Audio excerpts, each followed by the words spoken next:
Turn on the news, scroll social media. You can feel it. The world is just absolutely pulling itself apart right now. But the question I think as Christians that we have, without becoming part of all this nonsense and all the noise, how do we stay firm in truth and still love people who see things completely different? It's been a little bit of a challenge for me this past couple weeks especially. I think it's been a challenge for people for the last couple of years, man. 5 years, things have been so heated and divided. It's just one of those things that's going to keep coming back. So I think it's a very, very timely topic, and one that I think, like we said, a lot of stuff we put out there for us too, and for our community, for people around us. It's one that so many people can benefit from. And I don't know, there's probably not a perfect answer. It's one of those things where one size doesn't fit all, and every situation may require something differently. But the first thing that comes to mind for me, man, is checking our hearts, because that's all we can control. And it's easier said than done, right? I hate to even say that, but it's just one thing that I think of. You check your heart, and I think in Romans 12:18, if possible, so far as it depends on you, live peaceably with all. That's that verse where Paul's talking about peace. It's just not going to always happen. As far as you and as far as me, we just have to do our part. And that means we can't control how other people are going to respond to us or respond to world issues, right? But we can control how we react. And we talk about that all the time on this podcast. But living at peace with others doesn't mean we have to compromise the truth, which for us, the truth is the only truth. That's biblical truth. But it means we carry conviction in one hand and we still stay compassion on the other hand. Yeah, no, that's good. And to play into that, man, James 1:19, everyone should be quick to listen, slow to speak, and slow to become angry. If you think about that, and we ask ourselves, if we're checking our heart, ask yourself, am I trying to win an argument, or am I trying to show God love? Am I trying to live a way that would honor God? And oftentimes, if we think about how divided things are, if we go that route of the argument, we're not trying to show our life through a way that God would live. We're trying to win an argument, and it's checking our heart. And like you said, and living peaceably, that's in our control. That's hard. And that's what we're talking about this stuff, because it's one of those things where it doesn't just happen. You have to make a choice. We're obviously going to talk about our opinions, but we try to keep the conversation biblical as well, because we want it to be pure, right? And sometimes, I know myself, often I'll get my opinion confused with biblical truth. You know what I'm saying that? So we're trying to be careful in how we say things, but guess what? We're not perfect, and we're going to interpret things the best of our ability. And I got a little dialogue prompt for you, if you might want to call it. Conviction mistaken for hate. That's something we deal with in this world, but as a Christian, how does that feel? It's something to think about. And for me, Paul, when I try to live out what I believe, which is biblical truth, it gets labeled as hate. But my heart, it really is to love people and to point them to Jesus. But what the world hears often, and we're seeing a lot of that lately, like you said, more than the last 5 years even, but it's been much bigger in the last couple of weeks, right? With Charlie getting assassinated and all that stuff. But like I said, the world hears conviction. They call it condemnation, and that kind of hurts, because for me, that's not what I mean, but that's the way it's often taken. And we saw that in the debates and that type of thing, when people would just lose their mind. But this is not about the Charlie thing. This is about the world we live in. So I don't want to get off topic too much. I don't either, but there's one thing you brought up when talk about speaking truth and love. Someone had asked Charlie about that, and it was a really good point. He talked about, if you love someone so much, you should tell them the truth. And the person debated, well, if you love them so much, you shouldn't, because the truth could hurt them. And he flipped it back to, well, if my sister's going to go somewhere and something that I know people would make fun of her for, I should love her enough to tell her, like, hey, I love you, to support you, but I just want you to know, like, be mindful of this. And they're like, well, you could hurt her feelings. He's like, but so could the world. So it's like, do you love them enough to tell them what may happen? And I think too often we don't, because it gets so divided and it can be seen as hate, right? But it's not. You're loving someone so much, you're trying to help them out in that situation. And I would hope the same. Like, if I was doing something that I knew could go down a certain path, I would hope that you love me so much, or Amber loved me so much, that they would call me out for it. And not even really call you out, but just bring it to my attention and say, hey, just be aware of this.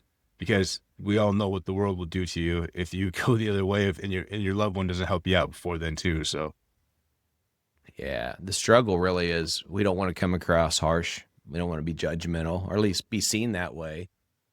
But at the same time, you remember Jesus, that guy in the Bible, the main character? Not a character.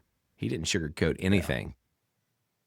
He spoke with compassion, but he never, ever compromised truth. Not that I've read, and I've read through it a couple times now. That just wasn't what he did or how he lived, and nor are we called as Christians, Christ followers, to live any differently. And then the next discussion point I have down here, Paul, is our culture says agreement is love, like you had just talked about. But how is biblical love different? I think that's what people often get caught up in and they get confused by. Yeah, like you said, man, culture preaches that agreement is love. And if you can't agree with someone, then you don't love them. If you don't affirm me, then you must hate me. But that's not what the Bible calls love. And it's also not silence either. Right. Biblical love is not about affirming. It's not about affirmation. It's all about sacrifice. Look what Jesus did for us. Even like you think about sacrificing your life for a friend. Now that's action. That's costly love. That I don't have the verse memorized, but John 15:13 talks about that. If the podcast has been a spark for you, imagine what happens when you're fully plugged in. Brotherhood Forge is our subscriber community where you'll find weekly live calls, tactical tools, and men walking the same road towards stronger marriages, better fatherhood, and greater strength. So you can listen to the podcast by yourself, but growth happens faster together. So join us today. The link is in the show notes.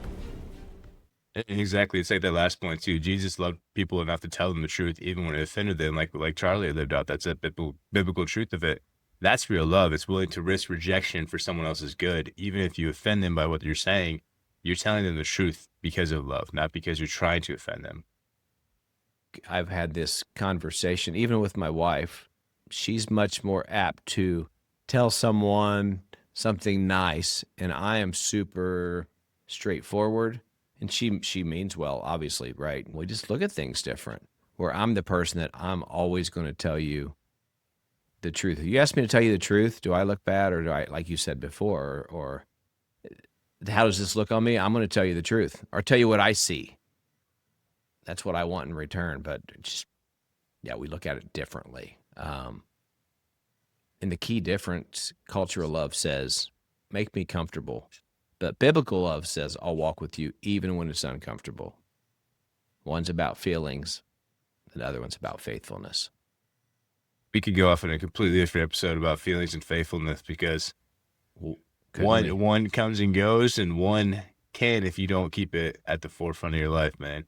And it's huge. Jesus didn't agree with sin, but he loved sinners to the point of the cross. The agreement wasn't the standard, sacrifice was. So kind of like the feelings and faith thing, man. Really choose which direction you want to go with that. For sure. And I'd say a question for all of us do we love people enough to tell them the truth, but gently? There's where Bobby gets me sometimes. I'm not always so gentle. Something I need to be aware of, and I own that. Or do we just keep going along to keep the peace? I'm never going to be that guy. Is it a flaw? Sometimes. Probably it is, right? But that's just who I am. And only one of those looks like Jesus. It's kind of the harsher part. Yeah. It's not all sunshine, unicorns, and rainbows. Yeah, sometimes there's a little tough love. Actually, a lot of times there was.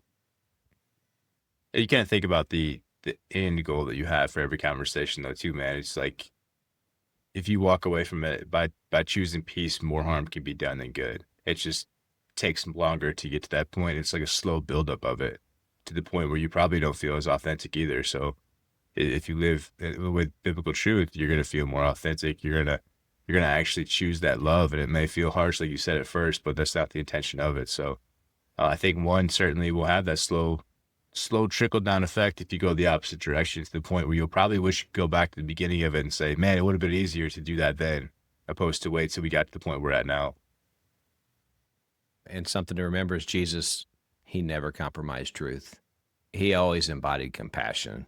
And the first thing that would come to mind with that would be the woman at the well, the thief at the cross. Well, he was still compassionate, but he told the truth, right? I mean, especially with the woman at the well. Thief on the cross, he showed some serious compassion there. The woman at the well, man, it was unheard of to even talk, like to have that conversation. So it was pure compassion to even have that conversation, and she couldn't believe he was even talking to her. So, yeah, excellent reminder, man. You're right. All right, so a question that we have for everybody. This can actually sting quite a bit. So you may need to sit on this one, reflect on it, probably throw this one in a journal because it's not a yes or no right away type of thing. Where in life do you feel the most tempted to choose outrage over peace? And I think I know the direction a lot of us will go with this because of the climate of everything right now. But really challenge yourself and ask yourself, how can you handle the response when you feel that, and prepare yourself for it, because I don't think it's going to get any better overnight. That's a great reflection question for sure. So I got a little call to action this week.